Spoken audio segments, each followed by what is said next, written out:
다음은 김동아 의원님 질의해 주십시오.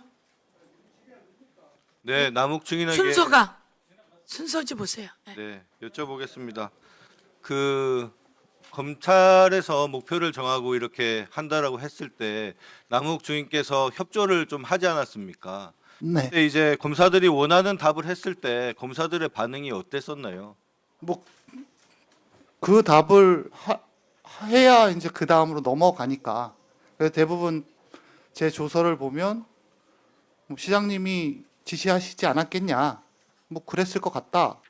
뭐 제가 직접 그 자리에 있지는 않았지만 뭐 승인권자니까 뭐 그러지 않으셨겠냐. 뭐 이렇게 답변이 돼 있는 이유가 뭐 결국은 뭐 여기 계신 분들 다 아시겠지만 당시에 이재명 대통령을 어쨌든 수사에서 기소하는 게 목적이었기 때문에 대부분의 조서들이 그렇게 작성돼 있는 걸로 알고 있습니다. 알겠습니다. 그 검찰들이 원하는 답을 해준 이후에 뭐 주변 지인들에 대한 돈거래 조사나 아니면 뭐 여죄나 이런 부분에 대해서 더 이상 추가적인 수사는 진행을 안 했던 거죠, 검찰이. 그 부분에 대해서는 더 이상의 수사는 없었습니다. 그렇게 수사를 안 하다 보니까 더욱더 협조를 하게 된 것이죠. 그런 면도 있고 일단 이제 명확하게 김만배 회장님하고 유동규 본부장을 비교해 보면 김만배 회장님은 별건으로 5번의 영장이 발부되셨고 뭐 그중에 2개는 무죄를 받았지만 검사님들 하시는 말씀이 김만배는 봐주지 않겠다. 두고 봐라. 그다음에 뭐 아까 말씀드린 것처럼 유동규는 우리가 지켜야 되지 않겠냐. 근데 결과가 이제 판이하게 다르니까 뭐 죄송스러운 말씀이지만 제 입장에서도 그런 것들을 옆에서 협조할 수밖에 지켜보면서 없었다 그런 거죠. 그렇습니다. 그 뭐 남욱 증인께서 이재명 당시 이제 성남시장이나 아니면 뭐 정진상, 김용 이런 인물들을 언급할 때 검찰들이 그거에 대한 뭐 의심이나 그게 맞는지 이런 확인이나 이런 절차는 전혀 없었습니까? 처음에 그 정진상 실장과 김용 부원장 얘기를 할 때는 제 기억은 먼저 검사님들이 저한테 그 얘기를 꺼내셨고 먼저 꺼냈다는 게 어떤 건가요? 뭐 이 그러니까 사람들한테 뭐 유동규 본인이 간거 아닌가? 유동규 본부장 얘기로는 저한테 받아간 돈의 대부분이 김용과 정진상한테 갔다고 하는데 그걸 알고 있냐? 그래서 처음에는 전 잘 모른다 했더니 왜 모르냐? 녹취록에도 나와 있고 뭐 이런데 그 유동규가 그렇게 계속 얘기하고 유동규가 너한테 그 당시에도 계속 이 돈은 내가 갖는 게 아니라고 얘기를 했다. 근데 그건 맞다. 내가 갖는 게 아니라고 얘기한 건 맞는데 그 당시에 정진상 김용 얘기를 들은 적은 없다. 했는데 이제 계속 그렇게 얘기를 하니까 뭐 이제 나중에는 제가 그 얘기를 들었는데 기억을 못 하는 건가. 이제 이렇게 사람 기억이 그렇게 네네. 되더라고요. 뭐 그런 상황이 있었습니다. 검찰에서 먼저 유동규가 그런 얘기를 꺼냈다고 했나요? 저번 기간 보고 때는 남욱 증인이 먼저 형들 얘기를 꺼냈다라고 또 그러던데. 그러니까 이제 그게 재판 과정에서 문제가 됐는데 제가 구속돼 있다 보니까 이제 확인이 안 돼서 네. 기억으로 말씀을 드리겠습니다. 제가 처음 김용 부원장, 정진상 실장 얘기를 꺼낸 게 2022년 11월 1일이랍니다. 조서에 남아 있는 게 제 기억이 그렇습니다. 네네네. 그리고 제가 처음 그 얘기를 꺼냈다고 하더라고요. 그리고 나서 제 얘기를 듣고 2022년 11월 21일 날 유동규를 불러서 조사를 했대요. 검사님의 설명은 그렇습니다. 네네네. 제 기억과 달리.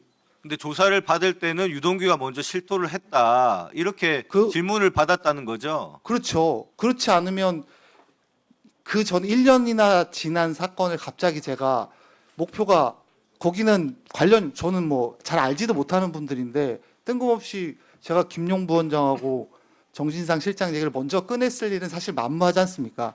그리고 만약에 검사님들 주장하시는 것처럼 제가 이게 이제 대장동 사건이 아니라 다른 사건에서 이 얘기를 꺼냈다고 네. 제가 얘기를 하시는데 만약에 제가 검사님들 주장하시는 것처럼 처음으로 그 얘기를 꺼냈으면 특달같이 그 다음날 유동규 본부장 불러서 확인을 했겠죠.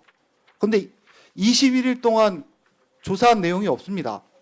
네. 그래서 제가 법정에서 물어봤어요. 그러면 이거네요. 검사들은 증인한테는 유동규가 그렇게 얘기를 꺼냈다라고 하고 유동규한테 가서는 남욱 증인께서 그런 형들 얘기를 꺼냈으니까 협조하라 하고 이렇게 서로 어떻게 보면 거짓을 이제 얘기하면서 협조할 수 있도록 끌어냈다라고 볼 수 있겠네요.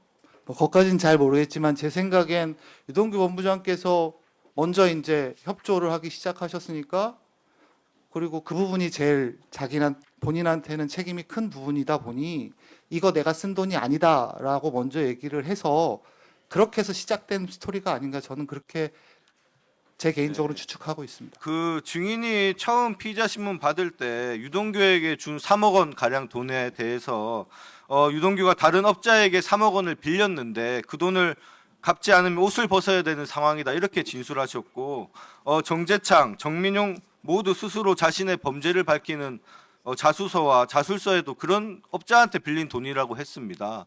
이 당시 남욱 실제 사실은 어떤가요? 유동규가 3억 원을 요구하면서 업자한테 빌린 돈을 갚아야 되는 상황이었다 이렇게 얘기를 했었었나요? 직접 유동규 본부장한테 들은 얘기가 아니라 당시 이제 다른 분을 통해서 유동규 본부장이 그런 상황에 처해 있다, 그래서 옷을 벗을 수도 있다, 아마 그것 때문에 돈을 이렇게 달라고 하는 것 같다라는 얘기를 전달받은 사실이 있습니다. 다른 분이라면 혹시 밝혀질 수가 있나요? 말씀. 당시 시의회 의장이셨던 최윤길 의장께서 최영길 의장이. 전달해 주셨습니다. 그러면 당시에 이제 유동규의 개인 채무 때문에 돈을 주는 걸로 생각했었지 뭐 정진상이나 김용한테 준다는 생각은 없었던 거죠. 그러니까 그렇기 때문에 10년이 지나고 나서 이 사건이 불거졌을 때도 그 기억만 있었지, 뭐 정진상 실장님이나 김용 부원장 얘기가 머릿속에 없었던 이유는 그 당시에도 그 얘기를 들은 적이 없었기 때문에 제 기억에 없었던 거 아닌가, 지금 그렇게 생각하고 있습니다. 그 사실은 본인도 그 지금 이 사건과 이 조작 수사의 최대한 피해자인데 어떻게 보면 또 협조를 하면서 다른 피해자들을 또 양산하지 않았습니까? 그 점에 대해서 어떻게 좀 생각하세요?